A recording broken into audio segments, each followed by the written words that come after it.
indentations of buttons pressed hard as apology. My mother was still hungry. Royal with fridge glow learned that loneliness eats with its hands.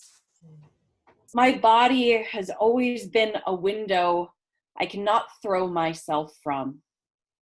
Breast, stomach, thighs dimpled and swollen, wetted wood in a house I was born into but did not build. I see my mother's hips every time I open the fridge. Every time the fridge opens me, what a mother feeds her young. Now I know a body can haunt itself, be a fear that no one else believes in, a ghost that only says my name. So thank you. I see the virtual claps. Thank you so much. I'm going with that theme of womanhood. I grew up in a matriarchy that I was raised by a large family of women that were single for whatever reason, by choice, through divorce. And I think a lot about women's relationship to power and how sometimes women are taught to reach for power outside of themselves. And this book is an exploration of that and a shifting of that idea and how we can find reaching inward. This is called Portrait of a Roofless House. I wish we could talk about lonely. I come from a house made of women, taught that men would be their shelter, men that thought the roof was enough. Thirst loosened the tar, peeled off each shingle like a wedding band. We live in downpour. Still, no one mentions being wet. The centuries without power. Instead, we overhang the memory of men who somewhere else. I raised myself to expect men to leave. The dear John of geography, sticks and stones still rotting in my hands. The story rained so hard. It's all I had to drink. Hope is the loneliest house on the block. It spends years waiting for a hammer, forgets it was once a tree.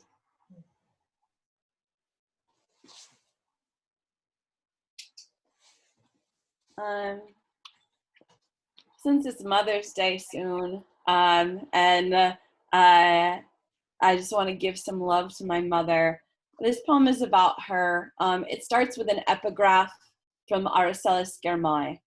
And the epigraph reads, "We must build houses for our mothers in our poems." And the title of it is The Houses I've Built. After school, I did what any girl might. Curse algebra, snuck in a smoke, thought about the bodies that raised us, the blackouts and parties. I gave myself away for an ugly swig of eyes.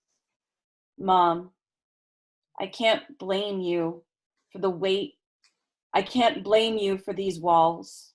The weight of the word wife, always so heavy, but I want to be more than what I please.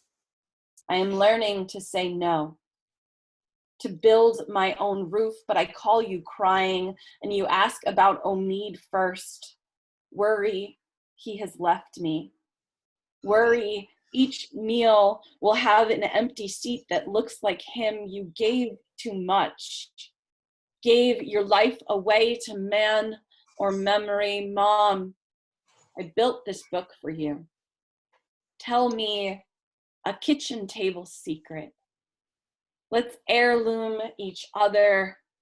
Turn shame to sanctuary. This is more like love. Please know, I have always named you saint. You are beautiful with or without him, but let me speak the sadness. Build these poems. I will keep saying no. There will still be joy. We bloom, a January flower. Every daughter is owed these words, even you, especially you.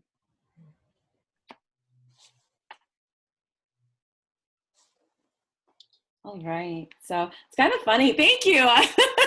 It's kind of funny reading poems over Zoom because it's just silent, you know? You're like, okay, I'm gonna go to the next poem. Thank you all so much for listening. I'm thinking a lot about loneliness these days in terms of isolation, in terms of us all being separate. And I'm also thinking of like what the loneliness looked like when we were all moving at breakneck speed. And all running from event to event. So just thinking about that, last year or 2 years ago, the Surgeon General named loneliness a medical epidemic for this country. In that poem, this poem thinks about that through the lens of womanhood. So it's called "The Surgeon General Names Loneliness a Medical Epidemic." I have seen what was named woman revolt. I stomach vacancy. Ask science to put its hands inside me, bills that spread like legs, blame me in apples.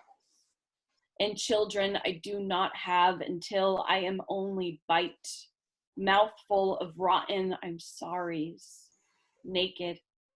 I interrogate my organs, gavel, carving from thinning bone. I am a piece of every ship I have built and sank. I lie in a tub of language and hope to wake up clean.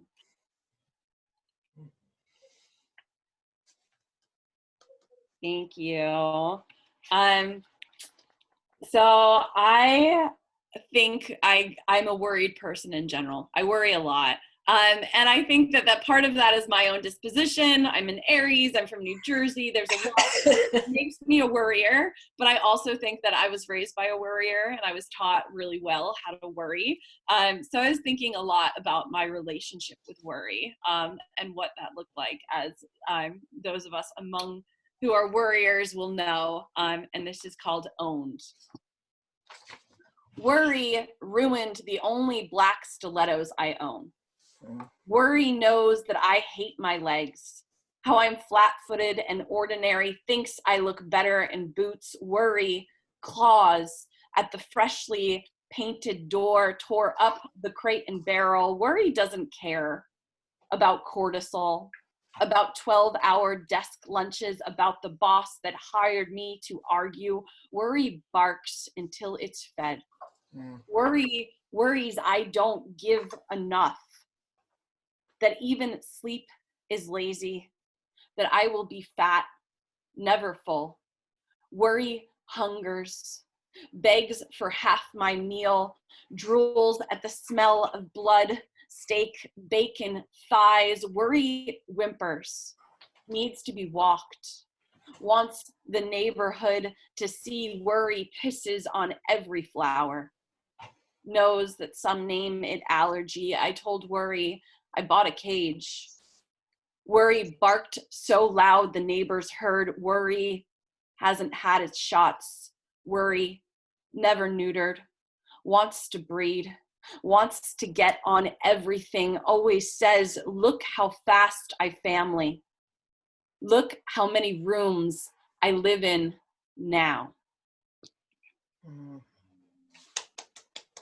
Thank you, thank you, thank you. And I think a lot of this book was me thinking about our relationship to the self and power, and thinking about the times that I felt powerless for some reason and why that was, and how that was a condition, right? That like, I think when we're born, we're not born as powerless infants, even though we don't feel that way, right? A kid is the first one to run into traffic or whatever, you know. But we learn the safety, of course, but we also learn a way to make ourselves small. And so much of this book was a reckoning with those moments of smallness, and how I could reframe myself and rephrase. So the next poem I'm going to read is a word problem poem. So sometimes I like to play around with things and mix a little math and poetry, even though I am forever terrified of math and still have nightmares about it at the age of 39. So this is called An Attempt to Solve for X, Femininity as Word Problem. Possible answers. Do not say the word body, or become a slow crawl of thigh highs. Divide every possible solution by, remember, this was your idea. True or false? When solving for why, the answer to diet pills is more diet pills. Genetics is a mean hammer. The difference between shame and guilt is showing your work. Word problem as map. You are the smallest place you know. Possible steps for solving for why you. 1, give back the rib. 2, eat every apple until you are fat with orchards. 3, dress in snake and dig a grave. Word problem version 2. Russian nesting doll, daughter into wife into mother. Find the lowest common denominator. Divide the fractions among many nows. Ideal answer? Tell the junior at UCLA you have the answers. Use words like better now and walk her to her car. Do not tell her like you. She will always be hungry. Possible problem. Your mother laughed when you disappeared. Possible answers. You are still suspect. So is she. Acceptable answers. You have not finished disappearing. Plus, you are still thirsty for bones.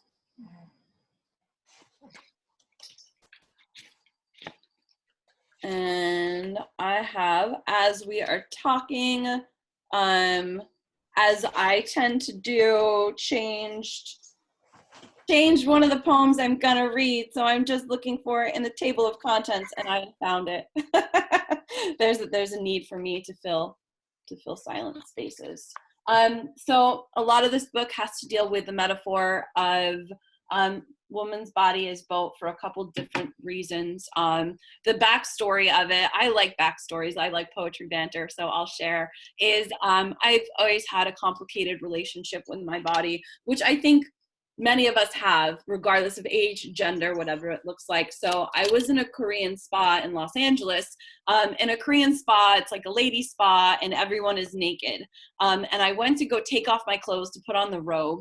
And I thought inside my head, like, what if, because this is how my head works, what if we were all something other than human beings underneath our clothes? Like, what if every woman took off her shirt and was like a robot or blah, blah, blah. And in my head, I was just like, I'd be a boat.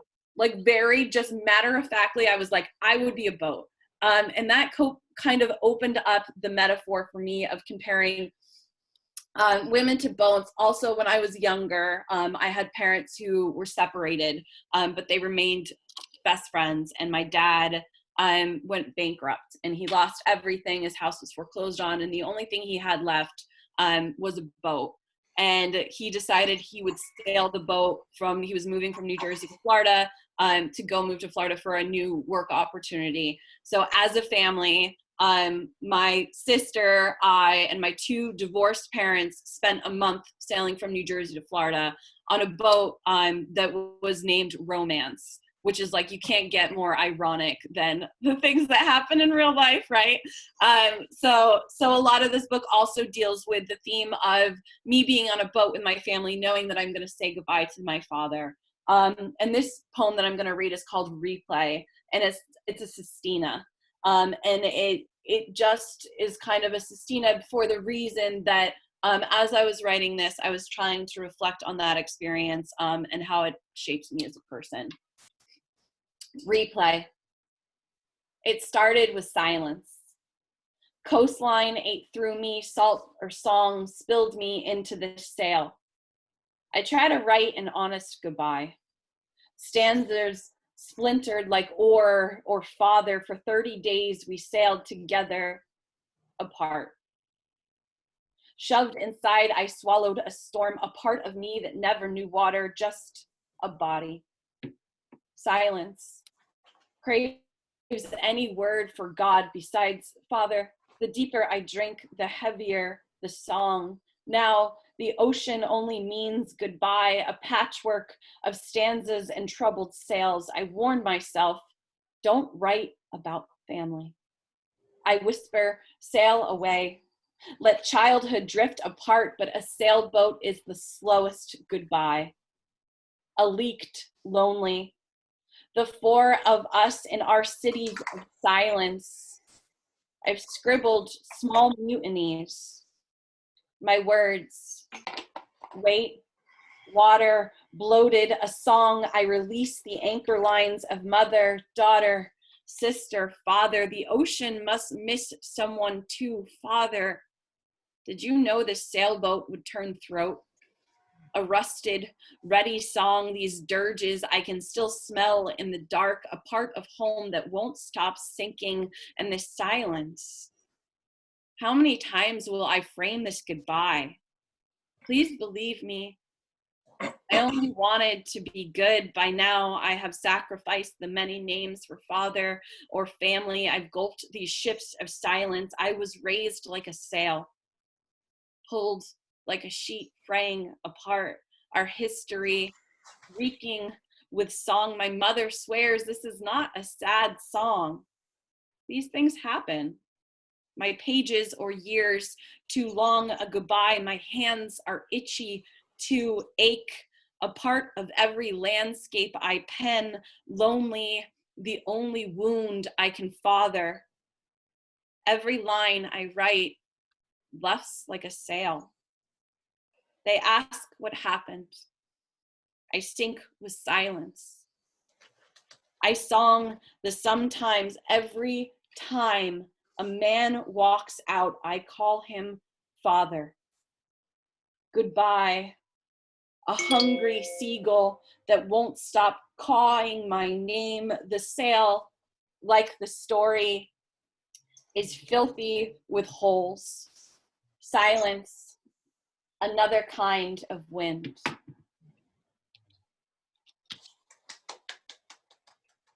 Thanks. So I'm going to read 3 more and then pass it to Connie.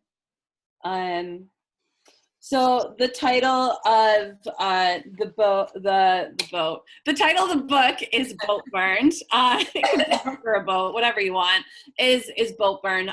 Sun Tzu has this famous quote, and he says, when you cross into enemy territories, you burn the bridges and you burn the boats to show that it's victory, or that's it. That's the only option. You're not turning around and you're not going back. And I thought a lot about that and about what I needed to do for myself in this book, and that there was a type of blaze and no going back. And this is called Burn the Boats.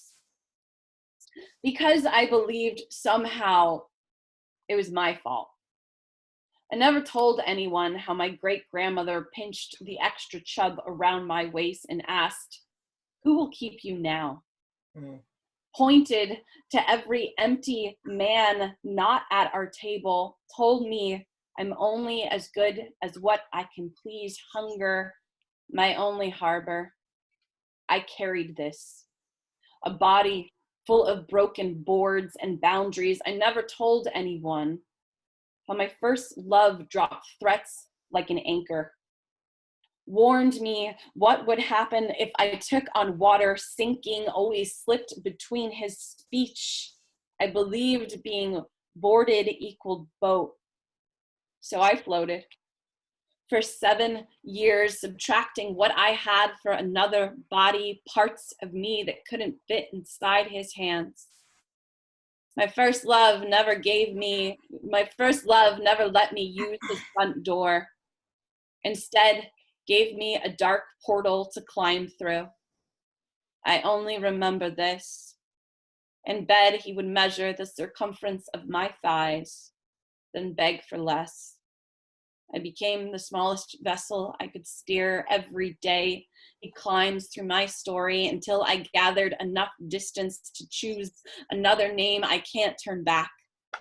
I strike a single match, burn myself brighter. The boats that built me smoke on shore. Thanks. And this is called, thank you everyone, thank you so much. This is called Lifeboat, and also starts with an epigraph from Ocean Vuong that says, here's today, jump. I promise it's not a lifeboat. Lifeboat. Don't worry. Your mother will always live inside the house you built for her. A sailboat can only wait so long for wind. When you run aground, the buoys nod a quiet, I know. Omid loves you.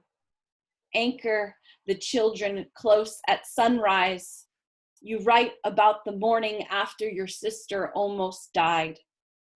Then your mother. The many ways the sea tries to take, they say, tell me a story, and you never know the right way to spill. This is the one where you and your father tied yourselves to dark, sailed all night to make it to Florida, holding only a memory of sleep. This was your biggest goodbye. Your legs still rock. Now, in the morning, you look at the clouds you named together, how each of you chose your shape. And this will be my last poem. Thank you. It's for my lovely husband, Omid. I just want to, again, thank Robert, thank Connie, thank this day where we're appreciating poetry together. It seems like such a wonderful, magical thing and a wonderful way to spend a Sunday. So thank you all so much for being here and for listening. This is called Small Things. Someone asked where we all are. I'm in Walnut Creek. The context for this poem that you should probably know is that my husband and I moved from Los Angeles almost 2 years ago, yeah, I'm new-ish to the Bay Area, and that transition came with a lot of different things, both good and sometimes small things. The webs of Walnut Creek are all spun white. In our new town, I notice each grocery store glare, sticky stairs follow Omid down each aisle. Still, my love keeps quiet hands, wears kindness like salt and pepper stubble. I study him as he hums to houseplants. It's been hard for me to learn a love so gentle, to believe him when he chants me close, hushes gorgeous, until I fall asleep. In the morning, he scrambles eggs. Spatula in hand, he spots the lonely daddy longlegs in a quiet corner. The wall weaver, nestled next to light, he says, needing a home is such a small thing to be forgiven for. He lets the delicate geometry stay. I am slow to learn how to handle a living thing. I study Omid as he smiles at spiders. I ask him how. His speech, soft as saffron. Breath a net I lean against. He tells me he's been called a terrorist more times than he can count. his answer. Save something smaller. Call each a guest. Leave all doors open. Just because the world has called something poison, he says, doesn't mean we kill it. Thank you so much. Thanks for listening. Thank you. I'm gonna unmute everybody. Beautiful. Yay! Aw, thank you so much. Thank you. It's beautiful. Thank you. Thank you. We'll have a chance to ask questions of Kelly and Connie after the reading. And now I'll introduce Connie, then mute people, and then we'll go on. Connie Post served as Poet Laureate of Livermore, California, 2005 to 2009. Her work has appeared in Calyx, One, River Styx, Slipstream, Spoon River Poetry Review, many others, including Verse Daily. Her awards include the 2018 Liakoura Award, the 2016 Crab Creek Review Poetry Award, and the Caesura Award. Her chapbook, And When the Sun Drops, received the Aurorean Editor's Chapbook Award. Her first full-length book, Floodwater, from Glass Lyre Press, 2014, won the Lyrebird Award. Her second full-length book, also from Glass Lyre Press, Prime Meridian, was released in January of this year. About this book, Juan Herrera says, "We need this wisdom book. Clear elixirs from the source." Now please welcome Connie Post. Yay! Thanks so much for coming. Yay, Connie! It really is. I've been looking forward to this for all week long. And I feel like I'm part of the San Jose Poetry Center family. So it's so good to see all my familiar buddies and actually some unfamiliar faces too. And I get to say I did a reading where a woman from Scotland attended. So thank you.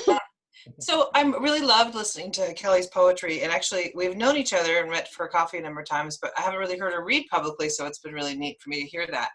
And what I think is really great about the kind of the tie-in between our two books is there's a lot of examination of the body, our body.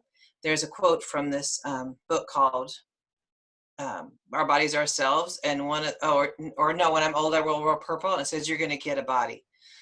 Whatever we do with that, it depends. But I think that we put a lot of what happens to us in our bodies, and there's a relationship that really matters.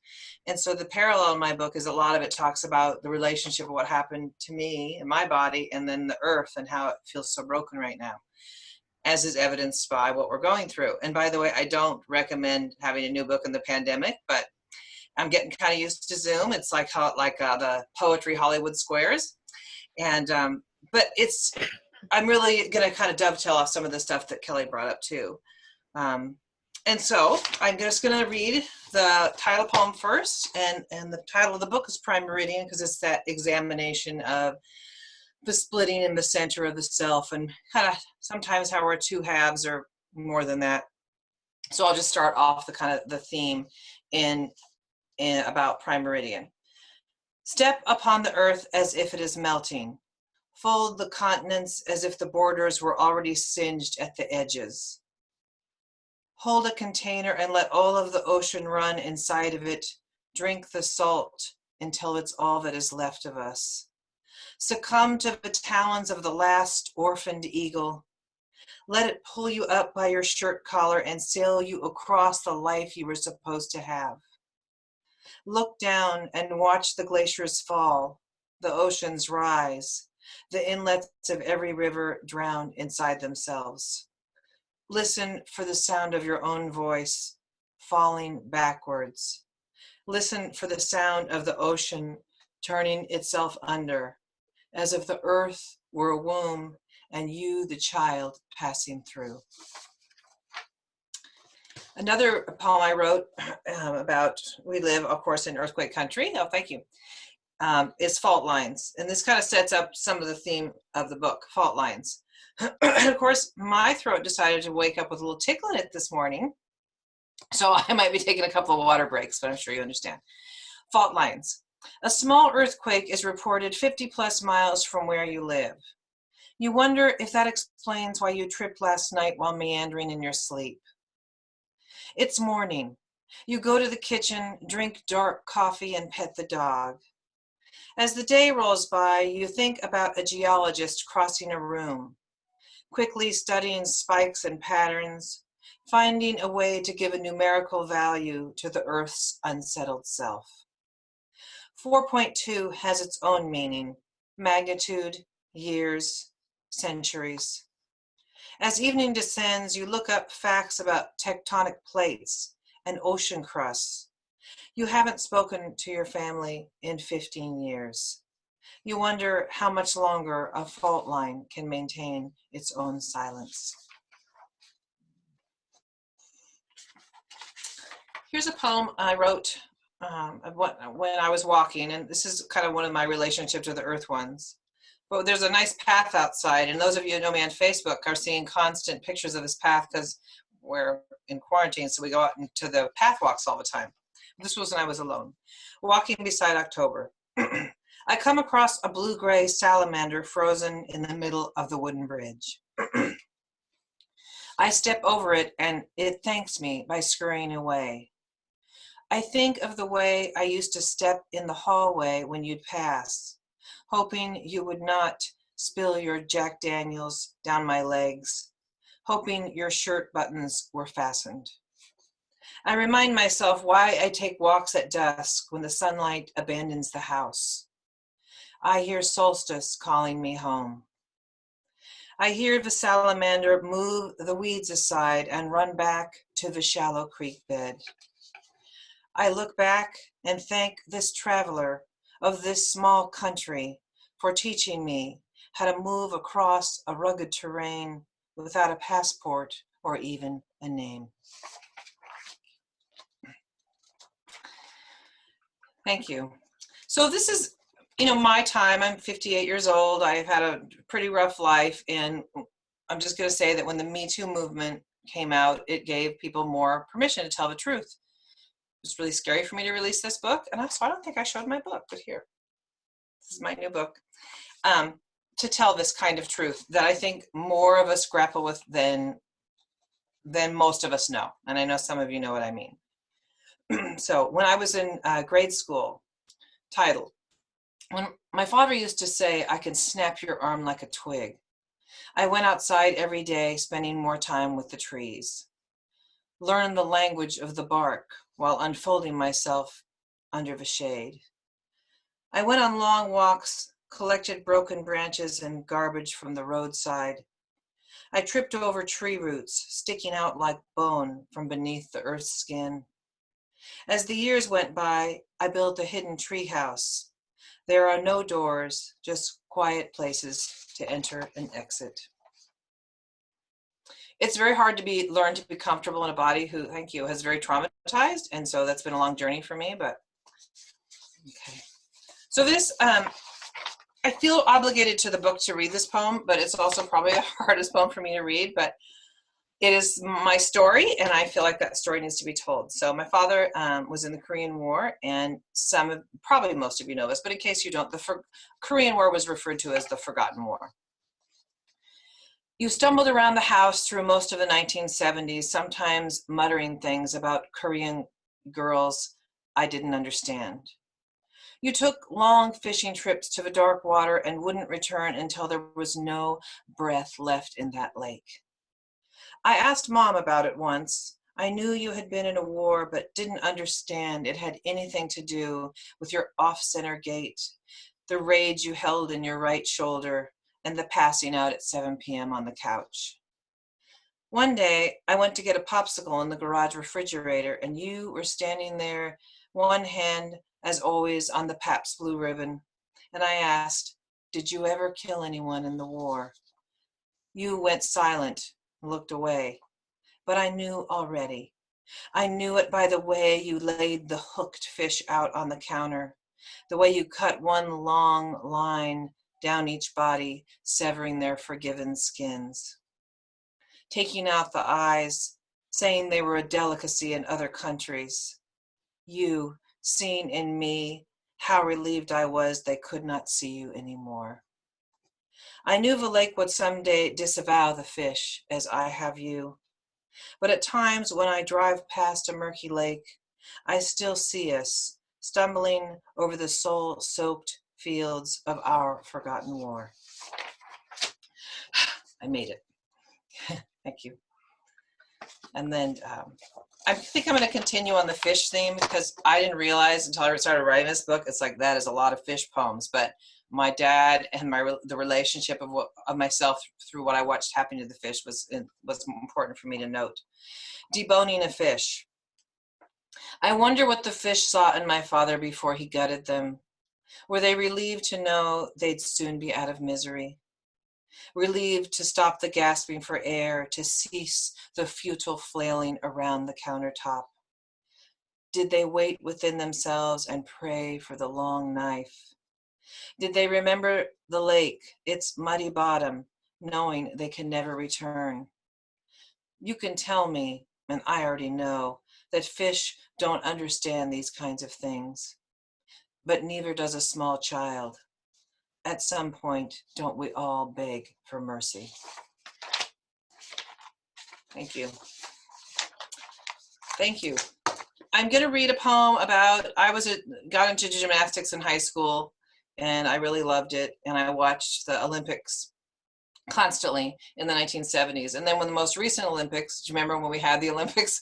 In the most recent Olympics, I watched the gymnast. It was kind of paralleling those two experiences. So this poem was born of that time. 1976 YouTube of Nadia Comaneci. I watched the video over and over, fixate on her thin frame, her small poised hands. She was 14, I was 14. Her body takes flight above the uneven parallel bars. The first perfect 10 score. I sat on the hardwood floor, my legs crossed and breakable. In 1976, I too was practicing floor exercise, found ways to unfold my body. I learned how to hold myself in specific postures, found ways to fall gracefully. Often I wondered about Romania. I wondered about small rooms and the way she looked at herself in the mirror at night. I watched Nadia. I watched her. I prayed for her safe landing. I kneeled in front of the television set and ignored the smell of booze and the particular way it crept under my door at night. I wonder now if she looks back. Does she ponder how she escaped? How a young woman will cross a border decades later, knowing she can never return. Thank you. I think I'll read one more from the Darkness Files. And this poem just took years for me. Did you ever have like images from your childhood and it just is like sits there on this shelf? And then one day when you're at the gym or in the middle of something where you have no time to write, all of a sudden the poem just writes itself. I was doing these sit-up curls, which I used to be able to do before my 50s, and this poem just like came to me. And so this was I wrote this poem in like 10 minutes. Gardening. After my father would beat one of us, he would place flowers in the kitchen table the next morning. He cut the stems flush and laid the begonias in a circle in an inch of water. The lavender and fuchsia permeated the morning. We were called to breakfast. We ate waffles and said nothing of the raging blooms. The apologies buried in the ordered way the flowers were arranged. We looked down at our plates, eating, gorging, ignoring his sun-scorched hands. These days I spend time pulling petals out of my body, placing a shovel in the open earth, pulling flowers back, I'm going to start that last stanza. Placing a shovel into the open earth, placing flowers back into the ground. Thank you. I think I'll go a little bit less dark for a little bit. Vacant is a poem I wrote when I was working in corporate, and a lot of us when we work, we have to leave the neighborhood when it's dark, and there's a relationship to that. Vacant. I like leaving my neighborhood when the still morning dark, before the sun incinerates the subconscious of the soil. I pretend the houses have never been inhabited, never known the love that ruins walls. I pass each structure and imagine no one is sleeping or turning over while the floorboards breathe. All day I dream of unfolding myself inside the narrow hallways. Pretend there are confessions hiding beneath the floorboards. But instead the paint peels off this cracked day, and I am left standing in an entryway that has absolved me of nothing. Thank you. I'm okay on time, yeah. I have a pretty intense relationship with birds, and I observe them. I worked in poultry when I was in college, but there's a relationship I think we all have with nature, and how there's ways it speaks for us, and even ways in those most primal fears that they have, and our experience of life and death. There's a lot of parallels there. So this poem is ornithology. I want to freelance in the eve of birds, not fly or soar or carry the strength of wind. I want to know how to find the thin power lines and how to balance when the flock leaves you behind. How to identify the noises of departure. I want to know how to find the distance from branch to soil, how to atone for the loss of gravity. I want to learn to become an unencumbered silence and extract autumn from each weary leaf. I want to be statue-like in the depleted dawn. I want you to understand why I bathe myself in the ruined twilight. Thank you. Rob, I have about, 10 more minutes, right? Okay. Yeah.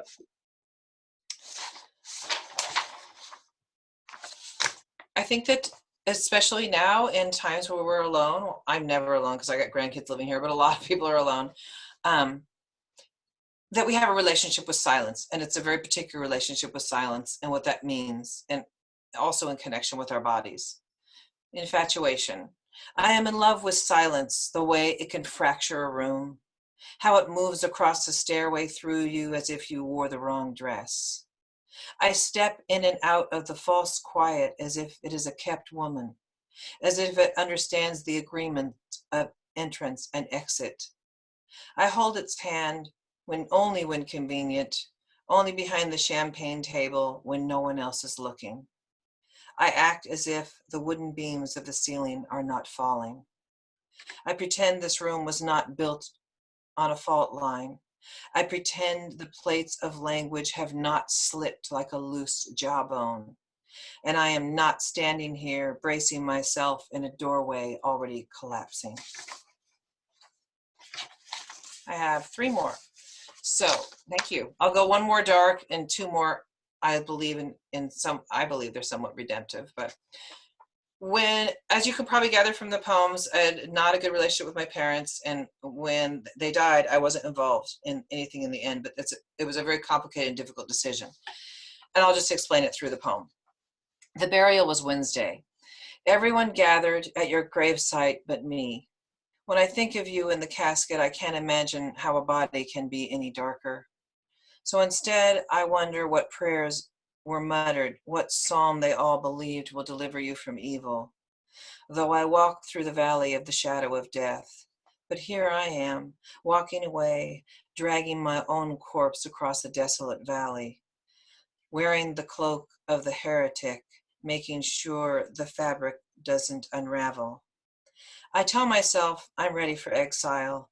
I find kindling and build a small, familiar campfire and listen for the sound of breaking twigs in the distance. And I have 2 more, thank you. This is another nature kind of poem about healing. Become. Find your place in the river, the smooth stone. Find places to open your mouth where the salmon sing in the chorus of returning. Find the widest edge where the soil seeks atonement. Find the underground where the coldest winters break the land like offered bread. Find the side stream where the night can no longer exist, where darkness becomes an edge unto itself. Become the sound of a rushing current in the crisp dawn. Stand as atheists to the flatland. Live in the rebellion, careening with the white water, writhe until the migration ends. I always think of the salmon going up the, keep going. And then my last one is one of my favorites. It's the last one in the book, actually, but we had a black squirrel that lived in our backyard for a long time. And I had a very complicated relationship with the squirrel. And now I can say, sadly, I haven't seen it for a year or two. And I never thought I'd say that. But this is the poem in honor of that black squirrel. Omen. For 3 years, the black squirrel visits our backyard. I say I hate it. It doesn't look right. I read in science magazines that it's a mutation, a normal occurrence in nature. But every day I think it's a bad omen. Every day I encourage the dogs to run after him. I watch his whirling, curling ascent up the tree. I find relief as he moves away from me into the next yard. Winter passes through me. A close friend my age dies of a brain tumor. I do not wear black to the wedding, to the funeral. Later that week, I step outside in mid-afternoon and see the black squirrel sitting quietly behind our pond. Our eyes meet, and for that split second, I see how I have banished the secret body within the body. I see his small heart pulsing, how sorrow fills a cavern and keeps beating. Thank you so much, everybody. Thank you so much. I appreciate it. More than I can say. But I wanted to also, just in case you wanted, you can buy my book on the Glass Lyre website or Barnes & Noble, but don't go to Amazon. It's been a bad experience. Or just message me or email me. Brilliant. You're brilliant, Connie. Thank you so much, you guys. I've unmuted everybody. Thank Thank you so you. much, Thank Connie. you. Thank you, Kelly. Thank you, Rob, for all you did to make this come Thank together. you. Yeah, thank you. Any questions anybody might have for Kelly or Connie about their work, how they approach their creative process, the poems, or their experience with poetry now? Vicky. Hello. I have a question for Connie. Excuse me, I've been sick, so my voice is really bad. That's okay. My question for you, Connie, is how did you find the courage to write the poems that you've written on a very difficult Question. It's very hard. I mean, sometimes I'll just write it on the page and I think it's safe there. I just won't show it to anybody. There's a lot of taboos, especially in my family, about what, telling the truth and not telling the truth. So I wrote them with not sometimes the intention of necessarily sharing them or publishing them, but as the years have gone by, it's become, and I've gotten distance from it, a little bit safer. But I will tell you honestly, Vicki, before the book came out, I would lay there at night going, I don't think I can let this book out. It's too scary because I'm going to get some backlash from it. And I would call my friend or my daughter and they're like, you're publishing the book. I'm like, I don't think I can do it. So, I am going to have some form of backlash, and I understand that. But my overriding truth that I live with is that I'm not willing to not live in the truth.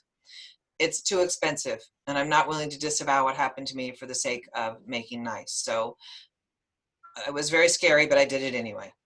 Yeah. Well, Thank you for that. You're my hero. You're my hero, Connie. Guys, thank you. Thank you. Is that Lisa? Yeah. Any other questions?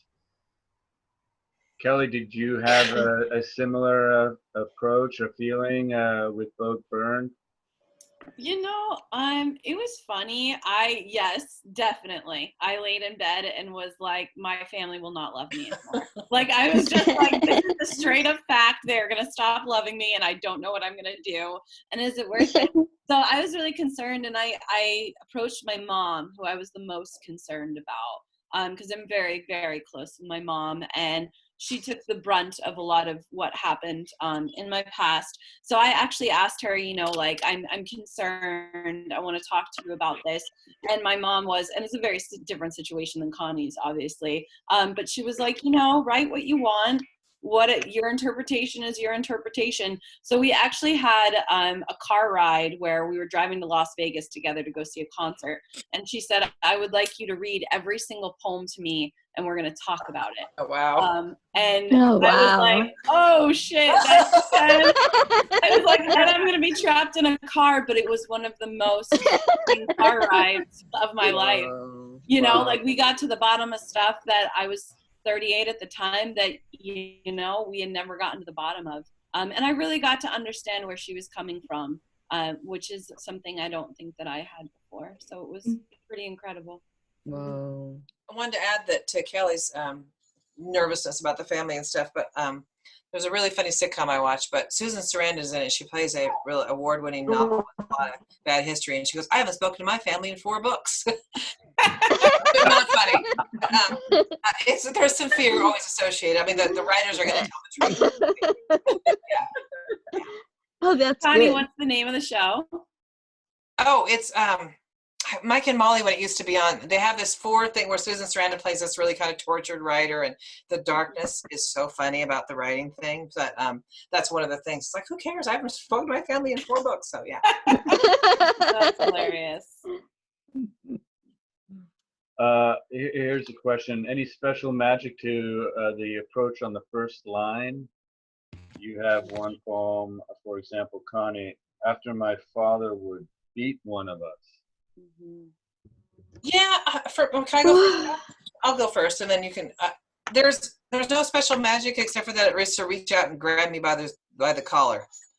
I actually started with that. Sometimes I'll have a line that goes in the middle of the poem, but I started thinking about the flowers, and usually the first line, I really needs to be a grabber for me. That's something that people so it reaches out and it just gets you, and you know it's the right one. There's no special magic. I just listen for it. Yeah, I think I feel the same way. Patricia Smith, whose writing I love and who I've studied with, she talks about how, like, the secret to a surprising poem is, you know, where we find our entrances, that we find like a different voice and a different approach. So for me, it's not about the first line. It's more about, like, how can I tell this familiar story in a new way, in a way that at least feels new to me. Because I often get bored with my own thoughts and and myself in general, you know, I'm like, oh, if I'm gonna write another self-indulgent poem about my sadness, I need to find an interesting way to do it, because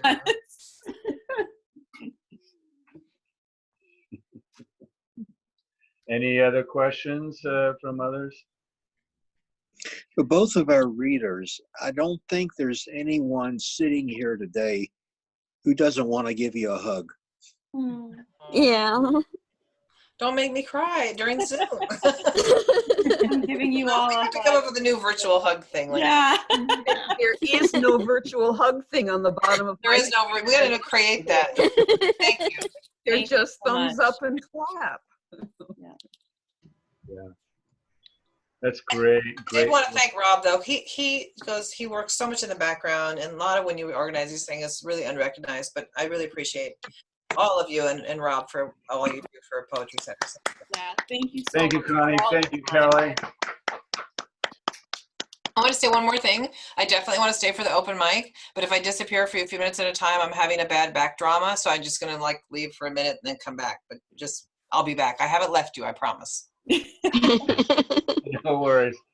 To reprise what we talked about in the beginning, we've got a book giveaway, and if you haven't selected a number, select a number between 1 and 365, and then put it into chat. I think everybody, I have numbers from a lot of people, and so now that you know, we would be socializing and wandering around and whatnot, so now it will be time for the numbers. let's see here. What do we have? Okay.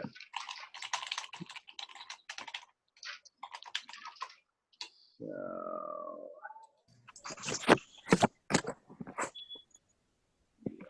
going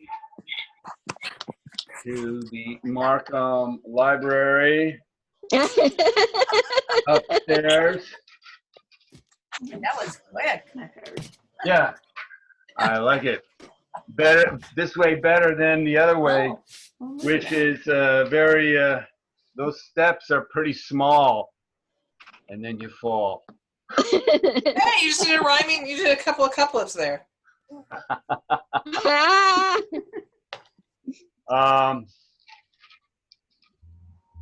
I just wrote it down, and now I don't know where else to put it. That's a famous thing.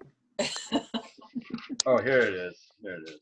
Okay, so we have number 53, and this is going to, let's see,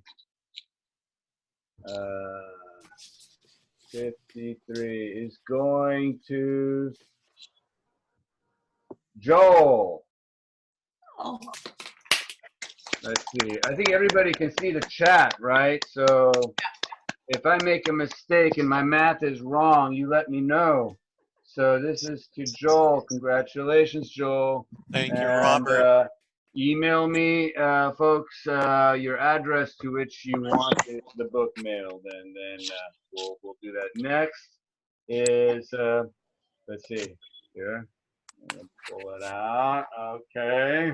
And this is Notes of on the Assemblage by Juan Herrera, and it's number 322, and this goes to Leah Steinberg. Congratulations, Leah. Thank you. All right.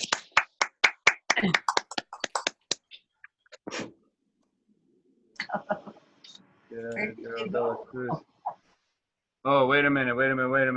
Daryl, this goes to Daryl. I'm sorry, Leah. Yeah, this goes to Daryl. Thanks, Daryl, for putting in the number. Okay, so let me get some more numbers here. Just a second. Daryl, it's 228. Luis, 187. And then we have John Price at 126. Okay, anybody else? Okay, here we go. It is Gail, 222, and Larry at 129. Anybody else? I did Okay. 123. And Kelly Grace is 77. Thanks, Kelly. Okay, moving on. We have Night Sky with Exit Wounds at 165. Oh. That book is going to 165. This is to Luis. Congratulations, Luis. All right. Yeah, email me and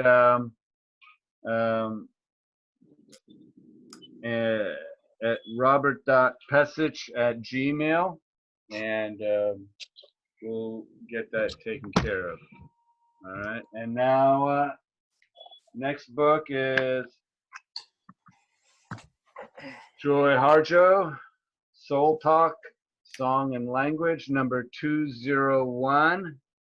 And that is going to, let's see.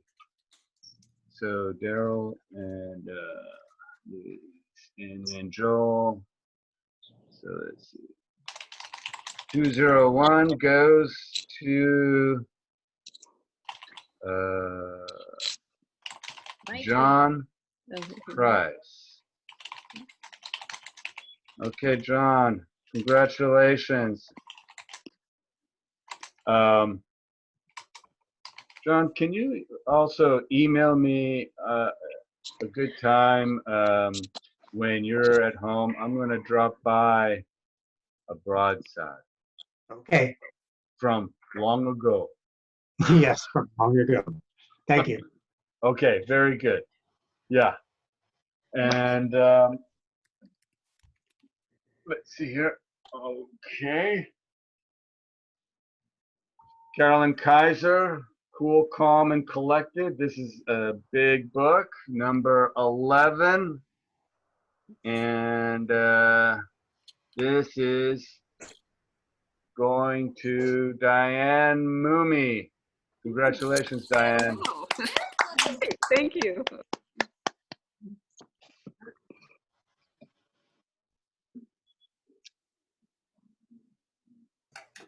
All right.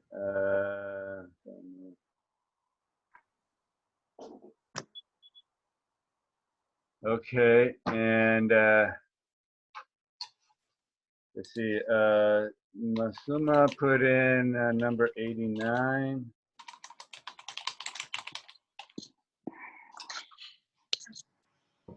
And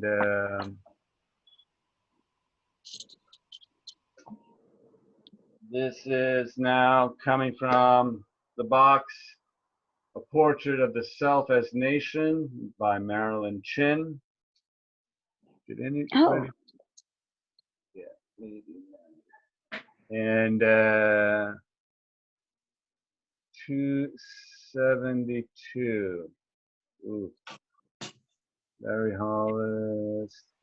Larry, you went at 129. Kelly 77. 272. I'm hoping. Gee. Not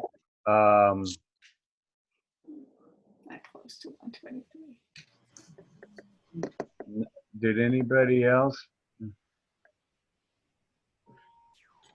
Okay, so then this goes to, I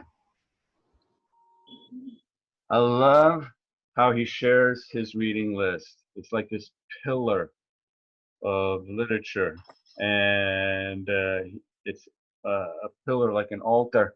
Okay, this is going to, oh, there's another message, just a second. Yeah, to Larry Hollis. Larry, congratulations. Did I miss anybody's on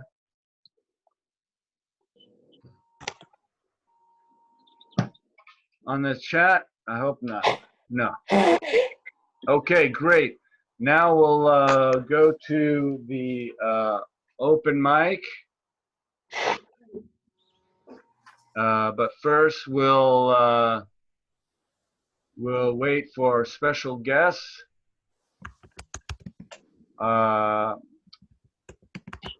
Our founder here, Mr. Nils Peterson. Nils. Yes. You guys doing? Sorry to be late, but I always was late. You're always on time. Oh, thanks for that. And, yeah, it's nice to see so many lovely faces. So many. We're lovely sending you hugs and love. Yeah. Oh, yeah. Yeah. Yes. Great. Great. And Victoria is here. I think somebody else just joined again. Booted out.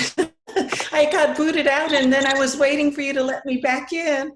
Oh, oh no. Okay. But you let me in, or somebody did, so here I am. I got you in. Okay, great. Well, the reading list is a little bit shortened because a few people haven't shown up. So we will, would you like to begin, Nils? Share a poem? I'd have to find something to read. I came to listen rather than to read, but I'll go I'll go get something and come back later, but start off without, oh wait, yeah. I don't have a volume with me. Yeah. Well, let me quick do a little plug then of something that Nils had shared. We do have the a haiku-ish call for Poetry Center members. And so we need more people to submit to Caesura their haiku string. And if you have not received that email, go ahead and let me know. I'll share that to you, but send me at Caesura at pcsj.org, and I will resend out the haiku call. And it has a little, a few notes and instructions and inspirations from Nils about writing haiku-ish poetry. So if you don't have that, let me know. I will share that out with you, and I look forward to some submissions for that. Poetry right now. And then there's quite a few faces here too of very talented poets who have not submitted to Caesura yet this year. So please check out the pcsj.org site for the Caesura call, and hopefully we will get your great poems. We also have, thanks Bill for that announcement. We also have the Red Wheelbarrow Poetry Prize, accepting submissions. You can look at the guidelines and how to submit from Facebook and on our webpage. Deadline to submit is August 15th, and 3 poems. We have prizes for first, second, and third, and the first 5 are published in Red Wheelbarrow, and the first place prize winner is that poem will be published also as a broadside. Anybody else have announcements that they would like to share? Robert, we normally get our copy of Caesura at the member appreciation party. When will those be given out? Bill, when do you think Caesura 2020 will be ready?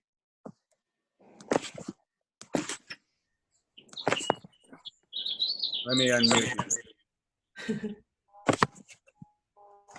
Okay. Muting myself. So Caesura 2020 should be published in September, and so typically we're first distributing at the Poetry Festival. Oh, okay. So hopefully the Poetry Festival is on. We're kind of, you know, taking it day by day on whether or not we'll have, you know, small, bigger, you know, group meetings at that time. So if it turns out that we are not face to face at that time able to hand deliver a book, we will mail it out around that time. So we will see whether or not then you can get it as early as September, or the mailing somewhere in October. Okay, great. Okay.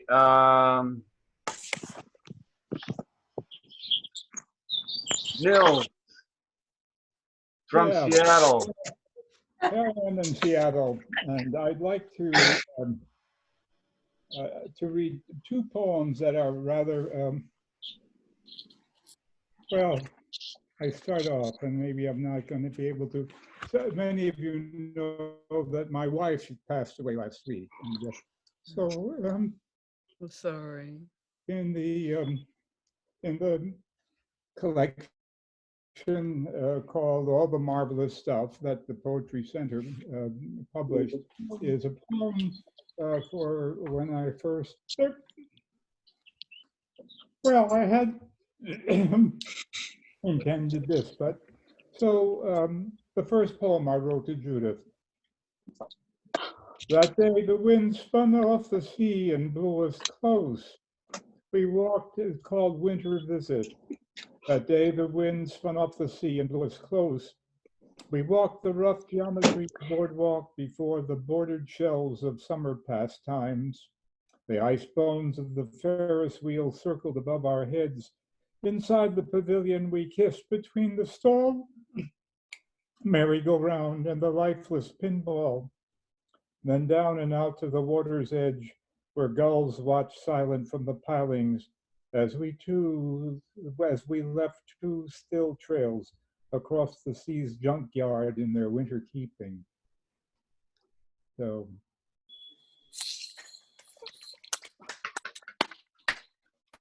Beautiful. Yeah, thank you. Beautiful, Neil. Thank you. Yeah.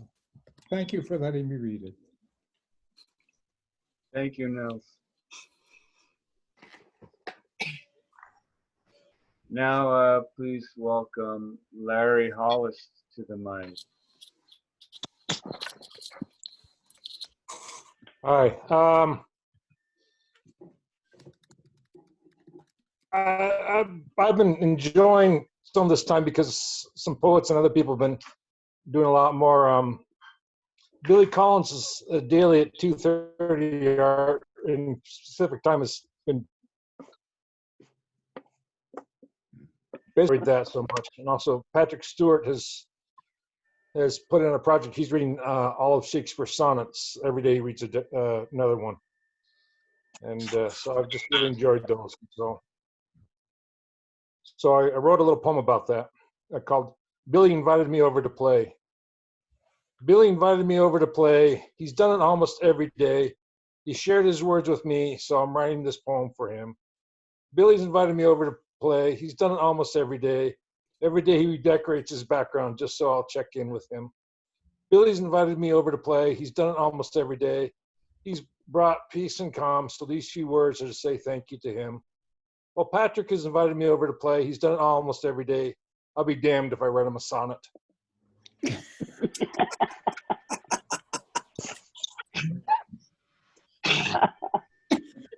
Thank you, Larry. Next, please welcome. No, pardon? Lisa Medley. Oh, okay. I don't have anything to read, but thank you all very much. No worries. Thank you, Lisa. Next, please welcome Vicki Harvey. I can't read today because my voice is sick, so I just want to listen. But thank you for putting this on, and it's wonderful seeing Nils. You bet. Thank you, Vicki. Now, please welcome Joe Miller. Joe, are you here with us today? He was. Okay, we'll hope for his return and have him back. Now, please welcome Daryl Dela Cruz. Daryl, are you here with us? Yeah. Hi. Thank you, Daryl, for joining us today. So I'll share something because Larry shared something, so might as well. And Nils is here, which is great. It's good seeing him. I'll just read the short one. This one's called Home Video 1988. You play the image of the ocean, again the scene of you before and after discovery. You play waves, oversaturation of blue pastels, and then the sun. You play the misaligned voice, track you heard, then trace the mouth, calling for help, for putting things away. And here's me drowning, next to others passing me, the recording of brightness, the lens takes in all the light, and here's me drowning. Oh, thank you.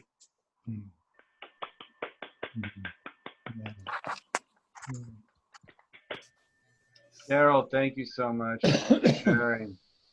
And is Lisa Heeg here with us? No? Okay. I think also Tanya McQuaid had to leave.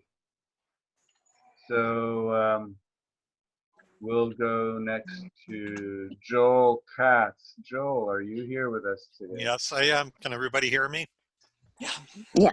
Good. So this is a prose poem entitled Orange and handkerchiefs. So when they peeled the orange and unfurled the rind, how did it manage to stretch across the picture window and along the side wall, then through the kitchen and out into the backyard, where they fastened it to a redwood, which was already supporting one end of a mesh hammock? And what did they hang from the citrus clothesline? Handkerchiefs, all kinds. Huh?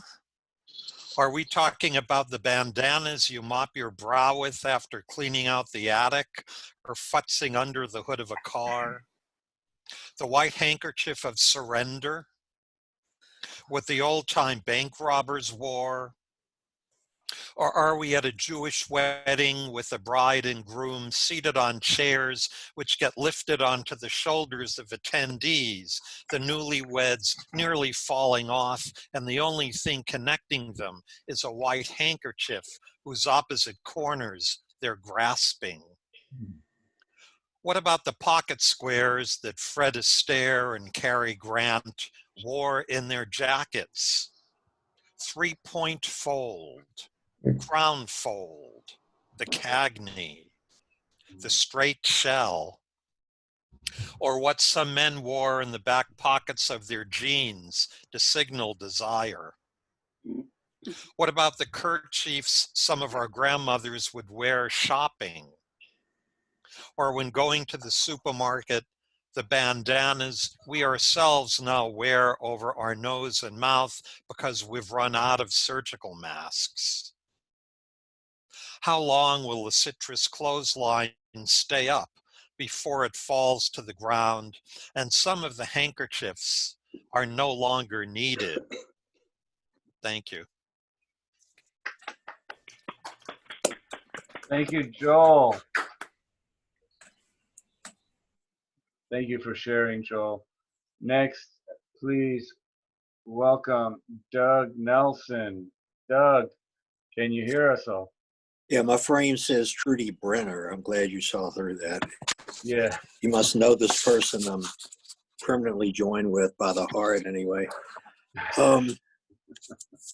This is called Madeline, my step-granddaughter and Trudy's granddaughter. Madeline, who is 7, hunts the Easter eggs her grandmother put out, alone, then hiding them again and again, calmly, quietly, to find them herself, as she knows where they are. Everyone else wants to do what we want to do, to walk on a long beach, to hear the waves, to walk among tall trees, and to hide eggs for little friends. I can't fault you for wanting what I want, for being impatient, but I do fault you for working against people who know about epidemics. I can't bear the thought of Madeline catching a virus that you let out simply because you could and didn't care. Thank you. Thank you, Doug. Thank you for sharing. Next, please welcome Masuma. Masuma, did you want to share a poem? Can you hear me? Yes, I can hear you. Okay, I would like to share the screen, if it's okay, because I also paint. So my poetry or my writing goes with my painting. Yes, go ahead. If you can share your screen. Can you see it now? No. You might have to start your video. We don't see any video at all. Yeah, we don't see your video. Oh, the video, sorry, I didn't turn the video on. Okay, just hold on a second.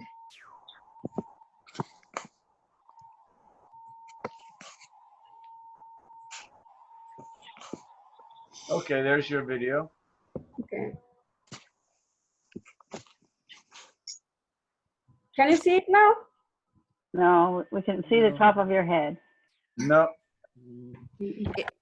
It may be unselected in the host settings, Robert.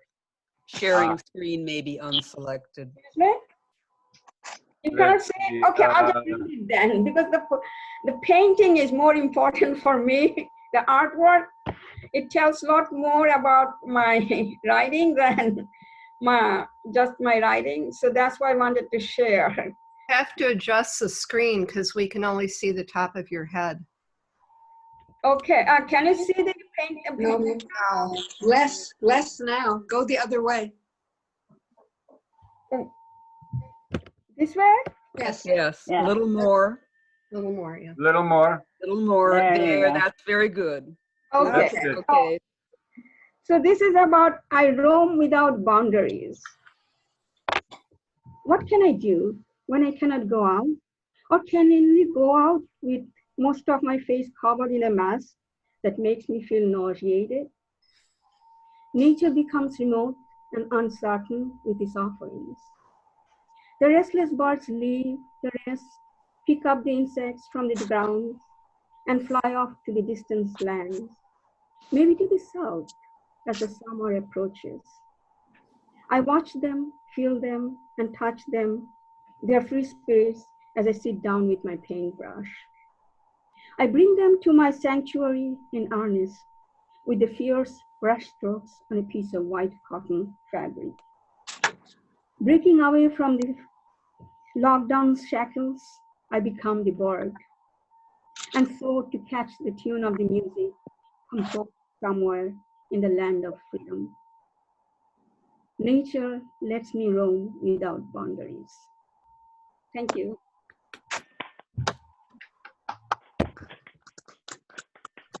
Thank you, Masuma. Thank you so much for sharing. Next, if Gail is still with us, Gail Naylor. Hi. Can you hear me? Hi, Gail. Hi.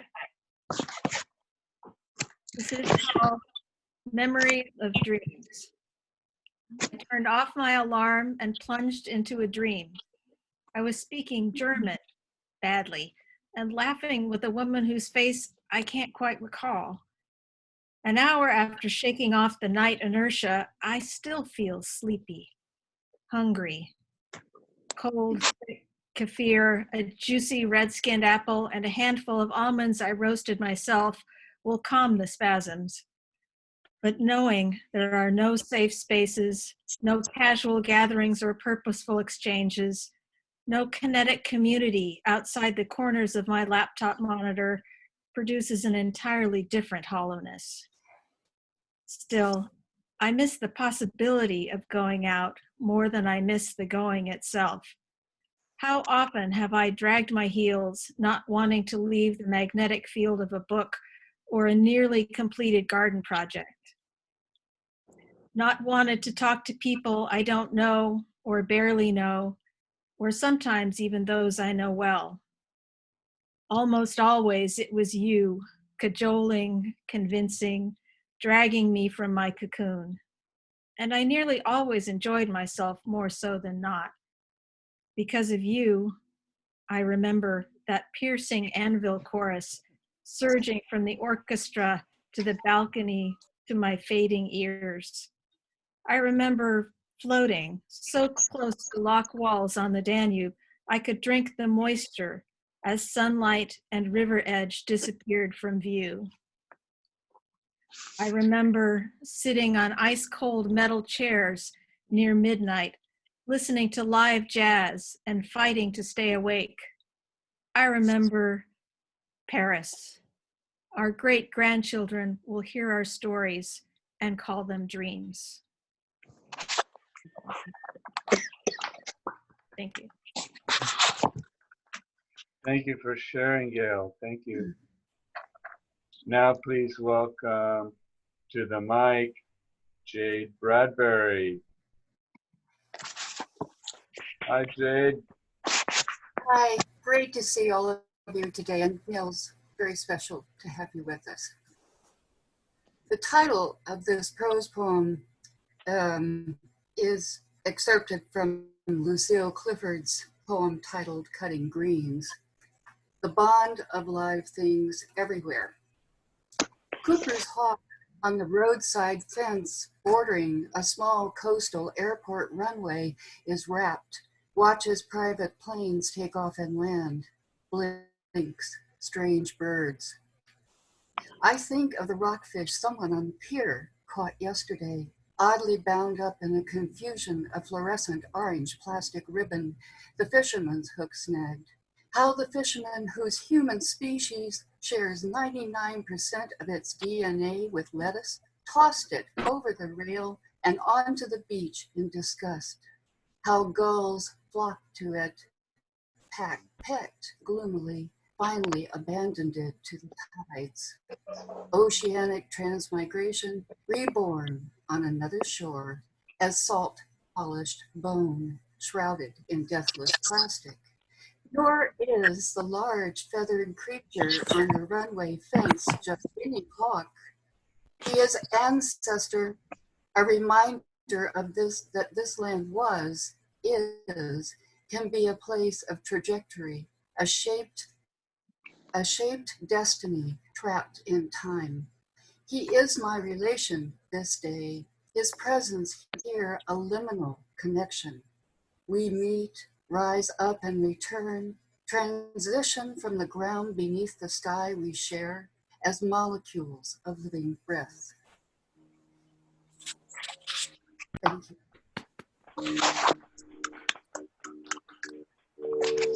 Great. Thank you so much, Jay, for sharing. Now, let's see, is Leslie Hoffman with us? No, I don't think so. Okay. We go to next, Diane Mumi. Diane Mumi, thank you for sharing a poem. Great, thanks for doing this. How is the sound?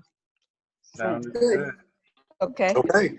I've been writing quite a bit about how to do things we're not supposed to do. This is Pandemic Picnic, a proposal. Meet me at my car, masked, and spread a tablecloth freshly washed. Across my hood, I'll have made us bread. We'll take a fender each. I will reach across with love and gloves to pass you opener and anchor steam. Sanitize your hands, a dish, a mango and a knife, make slices, turn the rind.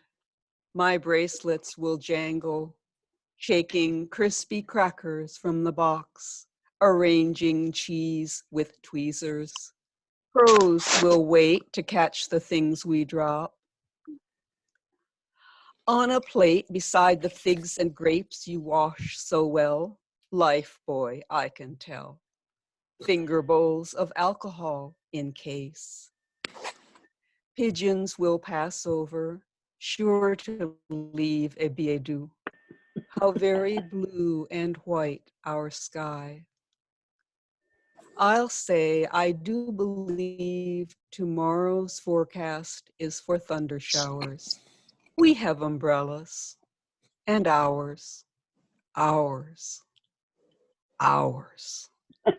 Thank you.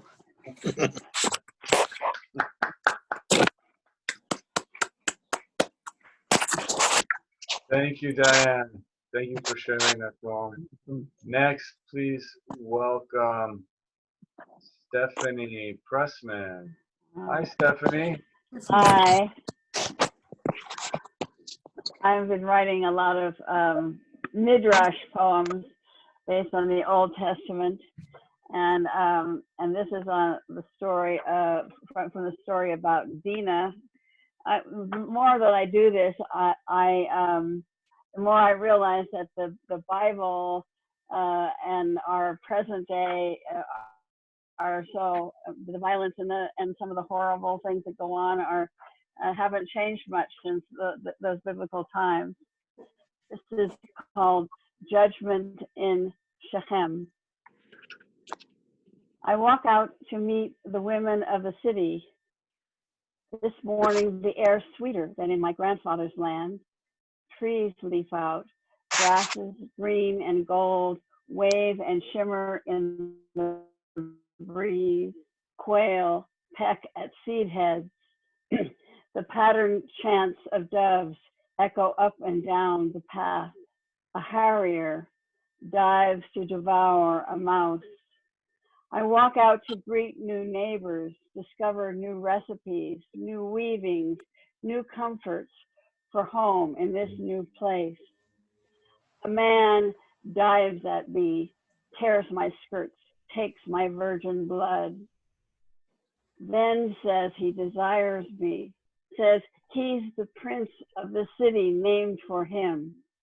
Bargains with my father, bargains with my brothers, agrees to pay a huge dowry, agrees to circumcision. He can agree to anything. Don't make me stay. Each day desired, taken, bargained for, taken. But the aftermath, Auntie. You say you are glad my brothers killed Shechem and all his male kin. Punishment, yes.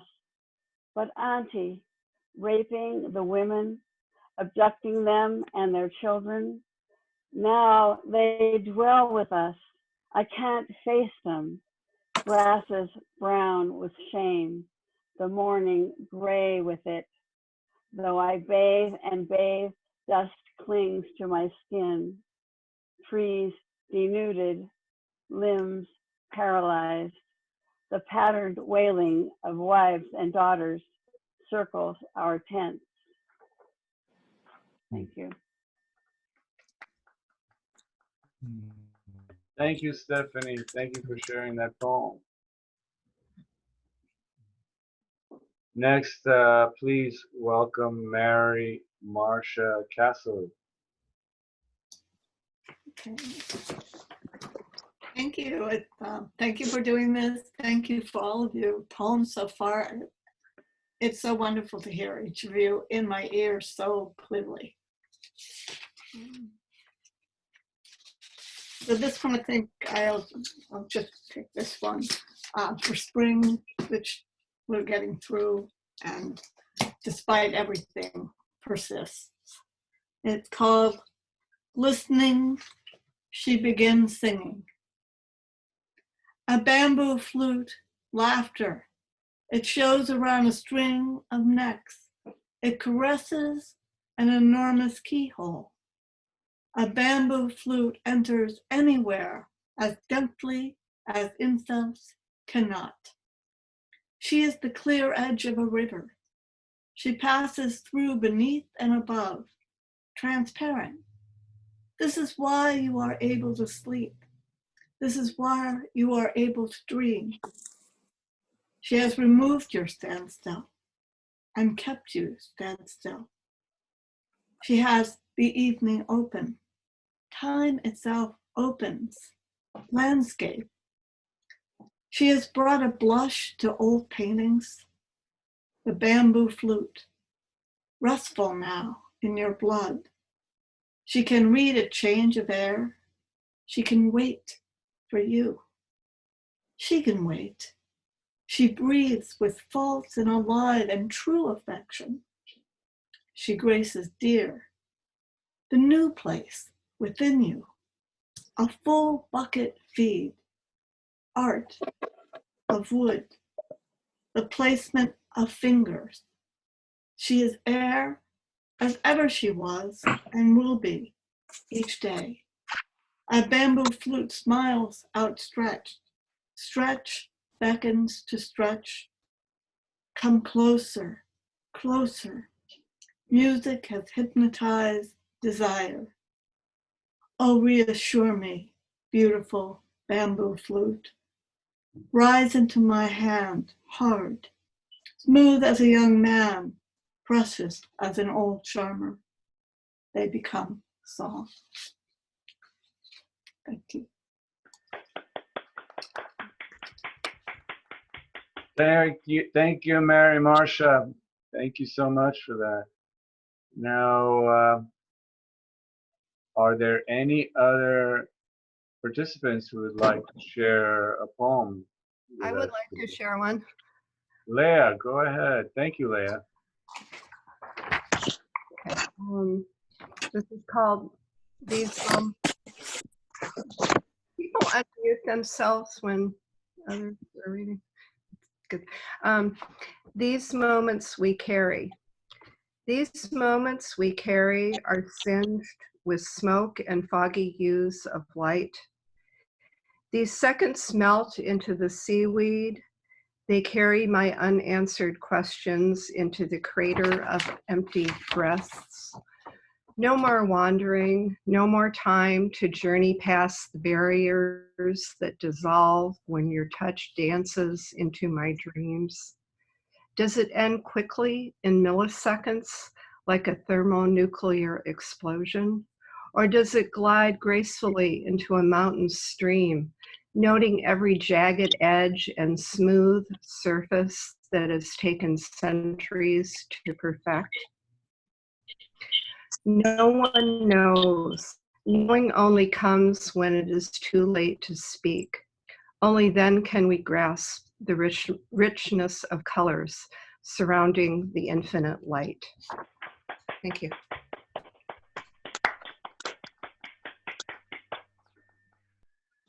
Thank you so much, Leah. Are there any other individuals who would like to share? Mighty Mike McGee, welcome.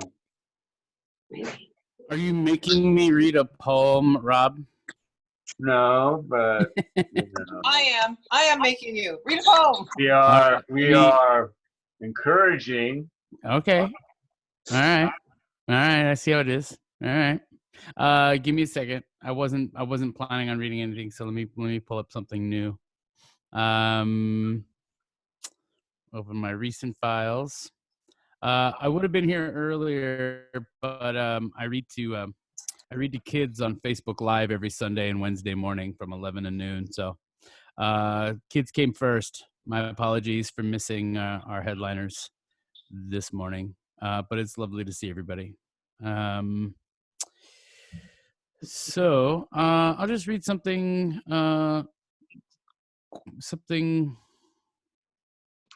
that, can I read somebody else's poem that is one of my favorites?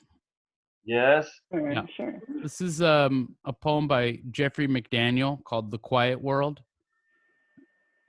In an effort to get people to look into each other's eyes more, and also to appease the mutes, the government has decided to allot each person exactly 167 words per day. When the phone rings, I put it to my ear without saying hello. In the restaurant, I point at chicken noodle soup. I'm adjusting well to the new way. Late at night, I call my long-distance lover, proudly say, I only used 59 today. I saved the rest for you. When she doesn't respond, I know she's used up all her words. So I slowly whisper, I love you, 32 1/3 times. After that, we just sit on the line and listen to each other breathe. Thank you. Jeffrey McDaniel. I like that poem. Thank you, Mighty Mike. Well, I've been sharing some slides with you during the open mic. This last slide here with President of Works San Jose, Joe Miller. And we will be back with you all for the well-read reading series via Zoom. I have yet to get confirmation from talent, but it's very likely that they Yukiteki Haiku Society will with Roger Abe will perform, and Mary Lou Taylor as well. Not part of Yukiteki, just a combination. And so there is a question as regards to the website. You'll get more information about this and other events at www.yukiteki.org. pcsj.org, and also on our Facebook page and on Twitter as well. If you haven't shared your address with me to receive the book, my email address is robert.pesich, spelled P as in Pepsi, ESICH, at gmail.com. I'll type it into chat as well. And do you have any questions for me today? I have one. Are you recorded this, I'm assuming, right, Rob? I have. Okay. Can you screenshot it? Because I kind of like to put that up afterwards. Maybe later you can tell me how, but can you screenshot this screen? Oh, that's a good idea. Okay. Down it says share screen, but I'm not sure what the next, I didn't want to mess everything up, so I didn't do it. Okay. I will do that. Screenshot. Okay. Any other questions? This isn't a question, but it's an announcement. Coastside Poetry is continuing to meet via Zoom. Our next meeting will be May 12th, Tuesday, May 12th. And it's going to be all open reading again. And I'll be sending out another reminder notice. So anyone who would like to read, let me know before the Friday before, which is May 8th. And anyone who's not on our list who would like to be, put your email address in the chat, and I'll just save the chat at the end of the meeting. So we've had a wonderful time, and come and join. Can we just come and listen? Oh yeah, absolutely, absolutely, yeah. But we're not sending out the Zoom link to our entire list of 150 people. We're only sending it out. What could go wrong? Yeah. What could go wrong? Right? We're just sending it out to those who RSVP us, and they can be their readers or listeners. So. Okay. All righty. Well, I tend not to read at my own events, but things where I'm hosting. Nils joined us, and I was I'm always touched with Nils's sharing on Facebook and events, musings from his place now in Seattle, but just in general. And the last post about silence and was I was very deeply moved. Nils, thank you for sharing that. And living in silence, and all of us unable to touch each other, hugs, embraces. I wanted to just read this piece. It's not my own. It's by Julio Cortázar from a book translated by Stephen Kessler called Save Twilight. And I'll read the Spanish first. Para leer en forma interrogativa. ¿Has visto? Verdaderamente has visto la nieve, los astros, los pasos afelpados de la brisa. Has tocado, de verdad has tocado, el plato, el pan, la cara de esa mujer que tanto amas. Has vivido como un golpe en la frente, el instante, el adeo, la caída, la fuga. Has sabido con cada poro de la piel, sabido que tus ojos, tus manos, tu sexo, tu blando corazón, había que tirarlos, había que orarlos, había que inventarlos otra vez. This is a kind of an instruction I hear Nils asking me to be read in the interrogative. Have you seen, have you truly seen the snow, the stars, the felt steps of the breeze?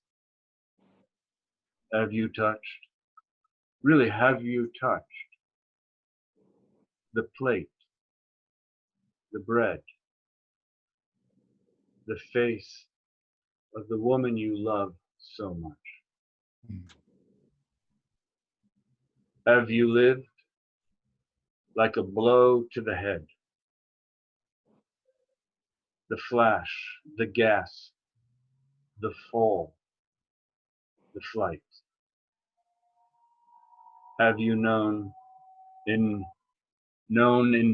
every pore of your skin how your eyes, your hands, your sex, your soft heart must be thrown away, must be wept away, must be invented all over again?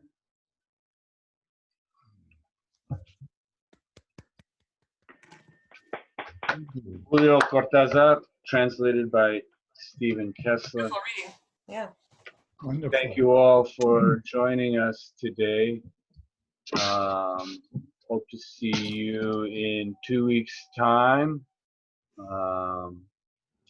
John Price, remember to email me and time when I can make special delivery. I'll be dropping by a broadside by Nils Peterson that you awarded maybe 2 years ago. Yes. Sounds right. Thank you. I'm not going to forget, and you're going. A lot of magic happens during a pandemic. Yeah. Okay.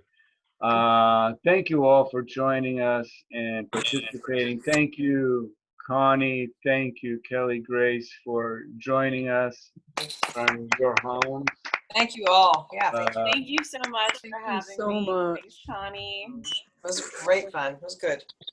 I hope all of you are safe and healthy, and that we get to share again real soon. All right. Thank you, Rob. Thank you, everybody. Bye-bye. Have a good Bye all. Sunday. Bye all. Thank you. Bye. Bye. Bye-bye.